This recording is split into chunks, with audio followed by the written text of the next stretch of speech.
So, hello everybody. Welcome to the Anthropology Day First. The theme of today's day it is the society and culture, and this is the part fifth. Okay, so it's the fifth video of the series. So again, a very important announcement that if you want to download this PDF, this content, then you should download the O2IS Academy app. It's available on Google Play Store. तो Google play store से आप ये O2IS Academy app जो है वो download कर सकते हैं. इसके स्टोर सेक्शन में जाइए. इसके स्टोर सेक्शन में आपको एंथ्रोपोलॉजी ऑप्शनल कोर्स जो है revision and answer writing course ये मिल जाएगा. And revision and answer writing course के ऊपर क्लिक कीजिए. वहाँ पे आपको फ्री रिसोर्सेज का एक जो है फोल्डर वो आपको दिखाई देगा. सो फ्री रिसोर्सेज पे आप ये PDF जो है इसको अवेल कर सकते हैं. If you want to write answers और आप चाहते हो अपनी स्किल को और इम्प्रूव करना, then you should go forward and purchase the course. ठीक है. सो द नेक्स्ट टॉपिक जहाँ से सवाल पूछे जा सकते हैं और पूछे जाते हैं वो है सुपर ऑर्गेनिक एंड ऑर्गेनिक और organic and super organic view of culture. So it's the fifth theme of culture. पांचवा थीम जहाँ से जो है वो सवाल पूछे जाते हैं. अगेन जो कल्चर है उसके बहुत सारे थीम्स हैं. ठीक है. सोसाइटी और सोसाइटी के तो फिर भी जो है वो काफ़ी लिमिटेड थीम्स आते हैं, लेकिन जो हमारा कल्चर चैप्टर है यहाँ से बहुत सारे थीम्स जो हैं वो पूछे गए हैं. चाहे वो कंपोनेंट्स ऑफ द कल्चर हो, चाहे वो कल्चराइजेशन के प्रोसेस से हो, चाहे वो सुपर ऑर्गेनिक व्यू और ऑर्गेनिक व्यू ऑफ कल्चर के बारे में हो, चाहे वो कल्चर का और सिविलाइजेशन के बारे में हो, चाहे वो कल्चरल रिलेटिविज्म के बारे में हो. सो प्रोबेबली जो कि सबसे वेरिड चैप्टर है हमारे सिलेबस का वो पहला जो है वो कल्चर चैप्टर ही है. ठीक है. सो आपके पास जो पांचवा थीम है कल्चर चैप्टर का, that is the organic and super organic view of culture. So term super organic ये सबसे पहले हर्बर्ट स्पेंसर ने जो है वो यूज़ किया था. मैं हल्का सा आपको अगेन मैंने पिछली क्लासेस के अंदर भी हर्बर्ट स्पेंसर के जो सोशल एवोल्यूशन के कंसेप्ट को समझाया है. ठीक है. एवोल्यूशन या फिर सोशल एवोल्यूशन के कंसेप्ट को समझाया है. तो हर्बर्ट स्पेंसर ने सुपर ऑर्गेनिक वर्ड जो था it was used in contrast to the organic and inorganic. ठीक है. इस चीज़ को समझते हैं. इनऑर्गेनिक और ऑर्गेनिक का मतलब क्या होता है. इनऑर्गेनिक का मतलब है जो चीज़ों के अंदर जान नहीं है, जो चीज़ें जीवित नहीं है, वो है इनऑर्गेनिक. जैसे ये माइक हो गया, जैसे ये मॉनिटर हो गया, जैसे ये सिस्टम हो गया, जैसे ये वेब कैम हो गया, ये लाइट्स हो गए. So they are inorganic. What is organic here is me. मैं एक ऑर्गेनिक सिस्टम हूँ. ठीक है. Now this organic and inorganic self ये दोनों जो है वो इंटरेक्ट करते हैं, ये दोनों जो है वो इंटीग्रेट करते हैं. And how they are going to integrate with each other. एक दूसरे के साथ इंटीग्रेट ये कैसे करेंगे. They are going to integrate with each other with cloud और another aspect of super organic. तो एक और सुपर ऑर्गेनिक का आस्पेक्ट जो है वो इनके साथ जुड़ जाएगा. ठीक है. इसको मैं और डिटेल में अगर समझाऊं तो एवोल्यूशन के कंसेप्ट्स के साथ जो है हर्बर्ट स्पेंसर के एवोल्यूशन के कंसेप्ट के साथ जो है वो समझाना पड़ता है इसको. एवोल्यूशन का कंसेप्ट क्या है कि सोसाइटीज़ पहले जो थी वो बहुत सिंपल सोसाइटीज़ थी. ठीक है. पहले जो थी वो नॉन डिफरेंशिएटेड सोसाइटीज़ थी, इनकोहेरेंट जो है वो सोसाइटीज़ थी. नॉन डिफरेंशिएटेड सोसाइटीज़ होने का मतलब जो है वो आपके पास एक ही व्यक्ति बहुत सारे काम कर रहा था. फिर उसके बाद आपके पास डिफरेंशिएशन होना स्टार्ट हो गया. ठीक है. डिफरेंशिएशन जब आपके पास होना स्टार्ट हो गया तो डिफरेंशिएशन के बाद जो है वो इंटीग्रेशन की भी ज़रूरत पड़ती है. जैसे Herbert Spencer use the organic and inorganic analogy. पहले ऑर्गेनिक एनालॉजी को समझाते हैं. ऑर्गेनिक एनालॉजी का मतलब है कि जैसे आपके पास ऑर्गन सिस्टम्स हैं. अब आपका पेट है, पेट आपका खाना पचाएगा. आपका जो दिल है, दिल आपका जो है वो ब्लड को पंप करेगा. आपके जो हाथ हैं वो किसी चीज़ को पकड़ेंगे. ठीक है. आपका जो ब्रेन है वो आपके कॉग्निटिव फंक्शंस के अंदर काम आएगा. आपका जो दांत हैं वो च्यू करने के काम आएंगे. सो ये हर कोई जो है वो अपना अपना काम कर रहा है, but they are integrated also. ये एक दूसरे के साथ इंटीग्रेटेड भी हैं. ठीक है, अगर आपके पास एक सिस्टम खराब होता है तो सारे सिस्टम्स को इसका जो है वो एक लॉस जो है वो भुगतना पड़ता है। तो ये जो आपके पास ऑर्गेनिक सिस्टम्स हैं, एक आपके पास प्रॉपर जो है वो सिस्टम बन जाता है। अब सिस्टम्स जो हैं they are also integrated with each other, और इसी के साथ जो है there are also inorganic things. आपके पास इनऑर्गेनिक चीज़ें भी हैं, जैसे ये बाहर वाली चीज़ें हो गई, जैसे ये मॉनिटर हो गया, ये सारी चीज़ें हो गई। अब अगर इन दोनों चीज़ों को मुझे मिलाना हो, दोनों चीज़ों को मुझे वर्क करवाना हो, then it needs some super organic. तो इसके लिए मुझे किसी सुपर ऑर्गेनिक की ज़रूरत पड़ेगी। ठीक है, एक एग्जांपल देके मैं समझाता हूँ कि लेट्स से, पहले भी मैंने ये एग्जांपल दिया है, let's say there is a stone. ठीक है, एक स्टोन है और स्टोन के पास जो है वो आप बैठे हो, तो आपको ये एक आइडिया आया कि क्यों ना मैं इस स्टोन को तराशूं और इसकी एक ब्रिक बन जाए। तो ब्रिक बनाने के बाद किसी और को ये आइडिया आया, या फिर आप ही को ये आइडिया बनाया कि इस ब्रिक से जो है वो एक घर बनाया जा सकता है। तो आपने ये एक नॉलेज क्रिएट कर लिया। ठीक है, you have now created a knowledge कि ऐसे करके you will have a stone, ऐसे आपके पास बहुत सारे स्टोन्स हैं, you can create these BRICS.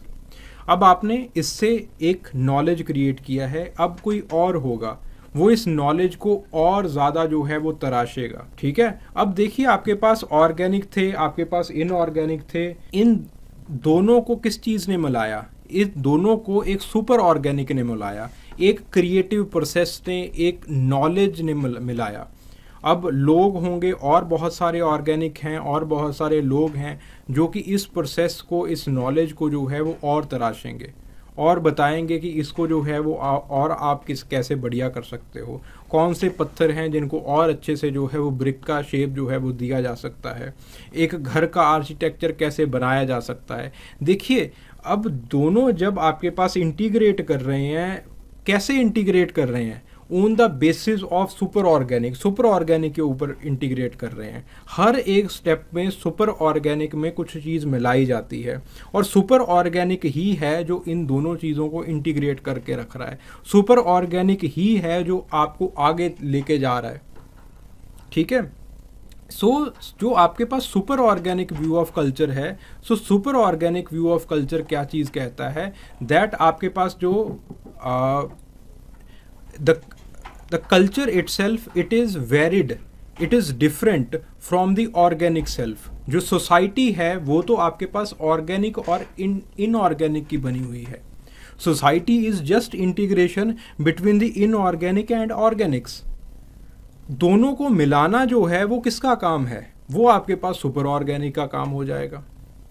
ठीक है, so the super organic it is different.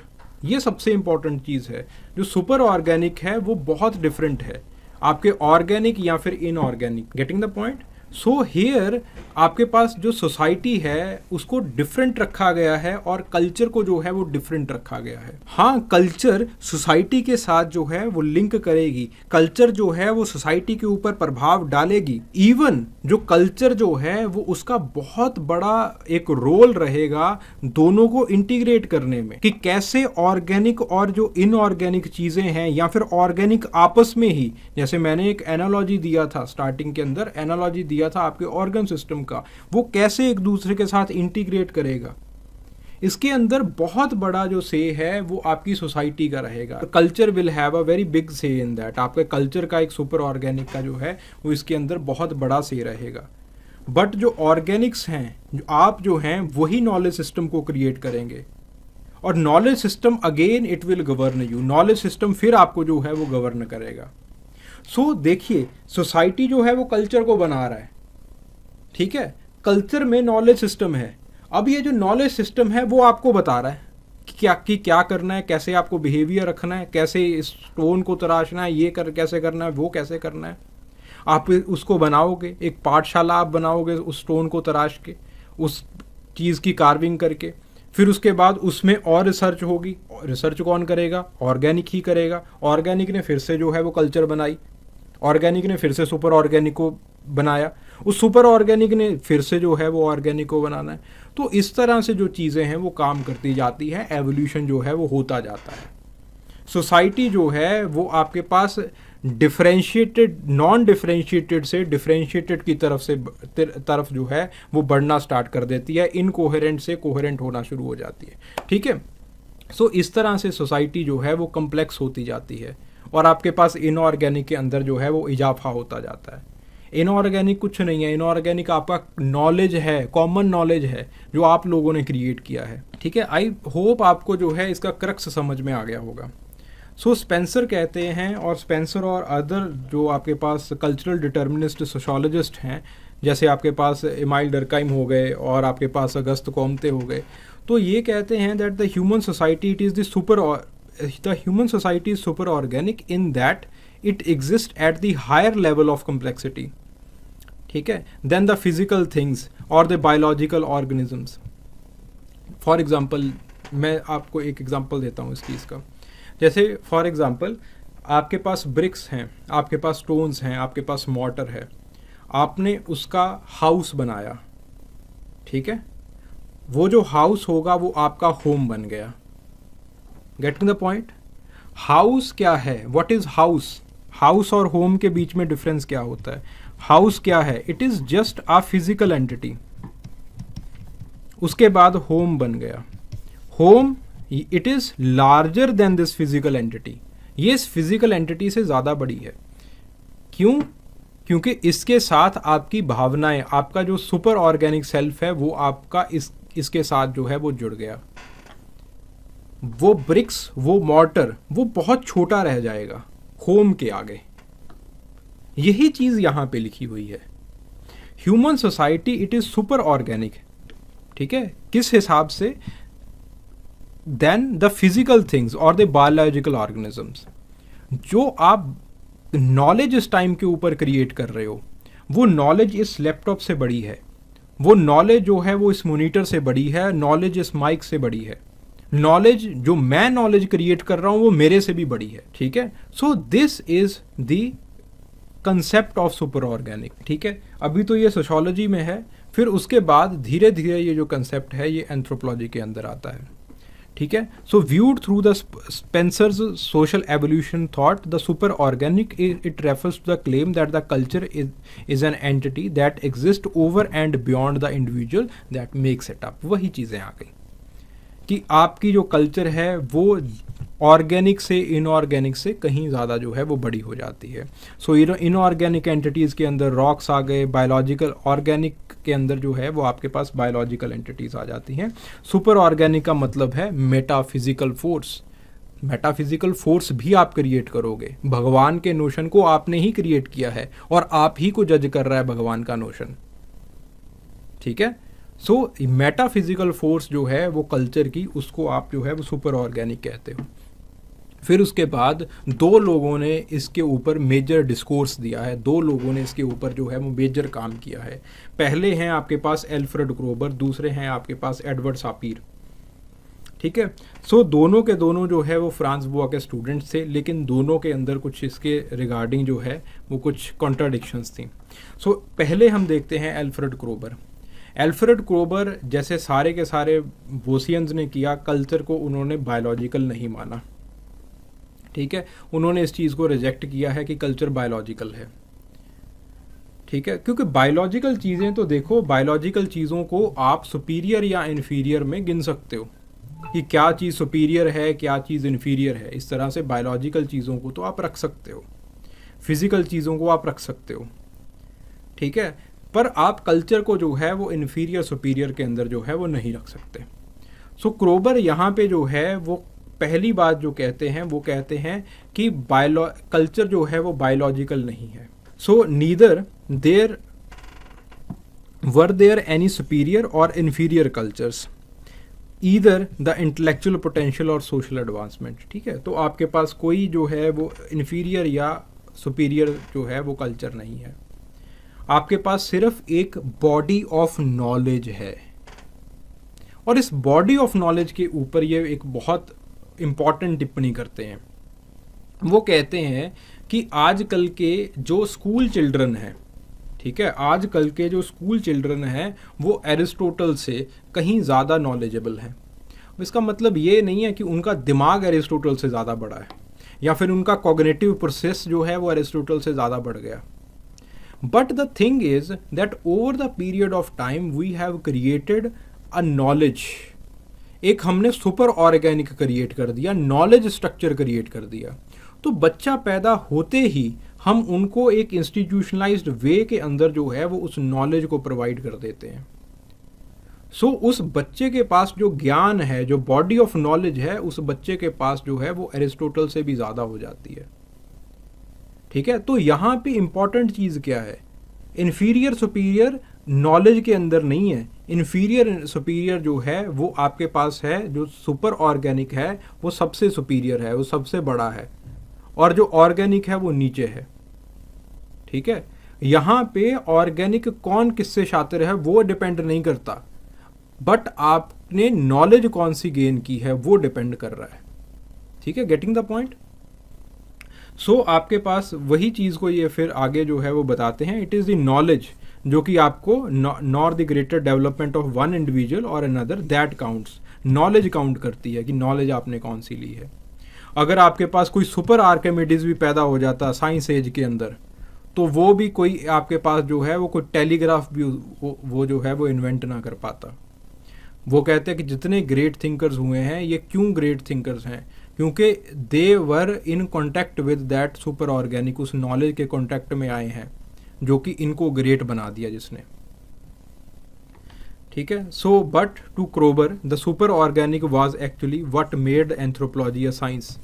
ठीक है, तो क्रोबर ने एंथ्रोपोलॉजी को एज अ साइंस देखा है, क्योंकि देखो क्रोबर कहते हैं that there is body of knowledge. एक बॉडी ऑफ नॉलेज है जी, एक जो कि कॉमन है, जो कि सब में कॉमन चल रही है, जो कि आपके बिहेवियर को मीडिएट करेगी. अब अगर आप इस नॉलेज को समझ पाओ तो आप सामने वाले के बिहेवियर को भी समझ पाएंगे. ठीक है, so if not completely detected, तो आप जो है वो और ये बॉडी ऑफ नॉलेज जो है वो हिस्ट्री और कल्चर से इन्फ्लुएंस होती रहती है.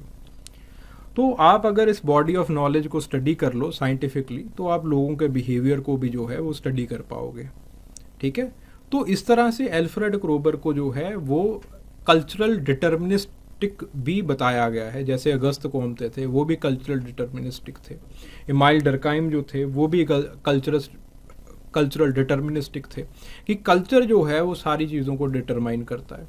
तो धीरे धीरे जो ये कल्चरल डिटर्मिनिस्टिक हैं या फिर डिटर्मिनिस्टिक जो लोग हैं वो धीरे धीरे जो है वो साइंस की तरफ बढ़ने लगते हैं. Because when you have only one factor that will determine the course और that will determine your behavior, then better study that factor scientifically. तो उस चीज़ को अगर आप साइंटिफिकली स्टडी कर लोगे तो कोर्स आपको पता चल जाएगा कि क्या होगा, क्या होने वाला है.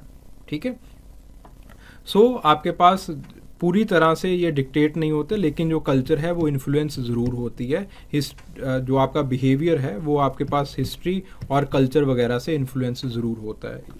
ठीक है, so now there is criticism. So criticism पहला है जो है वो आपके पास सापीर का क्रिटिसिज्म है. सापीर ने जो सबसे पहला क्रिटिसिज्म रखा वो इनकी सैम्पल स्पेसिंग के ऊपर था. तो इन्होंने कहा कि ये उन्हीं चीज़ों को सुपर ऑर्गेनिक मानते हैं, उन्हीं चीज़ों को सुपर ऑर्गेनिक का इन्होंने दर्जा दिया है जिन चीज़ों को ऑर्गेनिक की तरह रिड्यूस किया जा सकता है. फॉर एग्ज़ाम्पल, जैसे मैंने हाउस और होम का एग्ज़ाम्पल दिया. ठीक है, अब देखिए आपका अगर घर आप देखें तो वहाँ पे जो है वो सिर्फ सारी चीज़ें जो हैं वो फंक्शनल चीज़ें नहीं होती, कुछ चीज़ें जो हैं वो नॉन फंक्शनल भी होती हैं. ठीक है, जैसे फॉर एग्जांपल स्टार्टिंग में मैंने एक एग्जांपल दिया कि स्टोन्स को आपने पहले ब्रिक्स बनाए, ब्रिक्स से आपने घर बना लिया. तो एक इनऑर्गेनिक और ऑर्गेनिक का एक इंटरेक्शन था, आपका इंटरेक्शन ब्रिक्स के साथ हुआ, आपने एक घर खड़ा कर लिया. यहाँ पे मेरा जो है वो और सुपर ऑर्गेनिक के साथ क्या रिलेशन है वो साफ साफ दिखाई दे रहा है कि मेरे पास घर बनाने की नॉलेज थी तो मैंने जो है वो घर खड़ा कर लिया. लेकिन उसके बाद जो है देयर आर मैनी थिंग्स जो कि मैं घर के अंदर ला के रखूँगा जिनका कोई मतलब नहीं होगा. ठीक है, जो कि जस्ट मैंने अपनी जो है वो इनर इंस्टिंक्ट पूरी हो सके मेरी, उसको बनाने के लिए जो है उसको सेटिस्फाई करने के लिए जो है वो किया होगा. जैसे कुछ घर के अंदर तस्वीरें लगाई जाएंगी. ठीक है, घर के अंदर कुछ शो पीसीज लगाए जाएंगे. घर के अंदर मैं कुछ ऐसी चीज़ें खरीद लूँगा जिनका कोई मतलब ही नहीं है, वहाँ पे अच्छी लगी लेकिन मैंने ख़रीद ली, घर के अंदर उसका मतलब नहीं है, वो ऐसी पड़ी रह जाएंगी। तो मैं जिन चीज़ों का मतलब नहीं है मैं उनको सुपर ऑर्गेनिक के अंदर जो है वो रख नहीं सकता। सो सापीर कहते हैं कि जो ऐसा इंस्टिंक्ट है, जो लोगों का ऐसी जो चीज़ों का इंस्टिंक्ट होता है, जो चीज़ों को आप सुपर ऑर्गेनिक के हिसाब से आप डिफ़ाइन नहीं कर सकते, इन्होंने उन चीज़ों को सैम्पल स्पेस के अंदर ही नहीं रखा, उन चीज़ों को इन्होंने कंसिडर ही नहीं किया।